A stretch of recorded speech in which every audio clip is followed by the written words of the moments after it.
ငိုးမကားဆရာတို့ကတော့ဆရာတင်ထားရတယ်ဒီနယ်တကြောမှာအပီတကယ်ပြောရရင်တားဆွဲတီးတဲ့စားပဲကြီးဆိုတာဒီလူပဲမဆိုရင်ငပြေမတောင်ချမ်းတာမပေးဘူးလူရှိမှာခြေတုံးနဲ့လေးတစ်ထုပ်ဖောက်စားမိပါတယ်အပေါင်မြင်တိုင်းထိုးမဲလုံးနေလို့မနေတားထားရတယ်လက်ညှိုးနဲ့ပြောတာပါအပေါ်ရန်ကြည့်ပြီးတာမန်လူတော့မထင်နဲ့ချမ်းသာချက်ကတော့အီလွန်မတ်တောင်ဆရာခေါ်ရောက်လောက်မယ်လာကပောင်မှာခြံဝယ်ပြီးတိုက်ဆောက်ဖို့ပနက်ရိုက်ထားပြီစောက်တော့မစောက်ရသေးဘူးဗျံဆရာတွေကိုလောအားကမပေးနိုင်သေးလို့မနေ့အားတောင်ထိုင်းနိုင်ငံပတ္တရားကမ်းကြီးကပြန်လာတာအပန်းပြေသွားတာမဟုတ်ဘူးခရုမမြင်ဘူးလို့တွားကြည့်ရတယ်မနှက်ပြန်နောက်တစ်ခေါက်ထပ်တွားအောင်မှာတွားလိုက်တန်းကြံခဲ့လို့ငုံးမစားပဲကြီးဒါကြကျွဲလွန်းသွားပြီ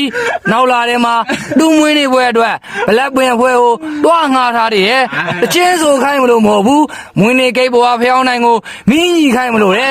Happy Birthday ဆိုခိုင်းမို့တောင်တေလာစစ်ကိုငှားထားတာတွားရှို့လို့မရဘူးမွေးနေပွဲလာတဲ့လူတွေကိုတောင်အနောက်တိုင်းစားစာတွေပဲကြွေးမှာကောင်းချင်းမောင်းနဲ့ဘူးဒီကြော်တယ်ဗျာတောက်တဲ့စားတိုင်းတော့ထမ်းရည်နဲ့ပဲကြီးတော့ဗောပေးခြင်းနဲ့မစီရတော့မင်းပါလာမင်းဘာကောင်းကြီးဖြစ်နေနေစားပဲကြီးနဲ့တွေ့ရင်ဖျောင်းနိုင်မော့ရမယ်ဆိုတာပါပဲ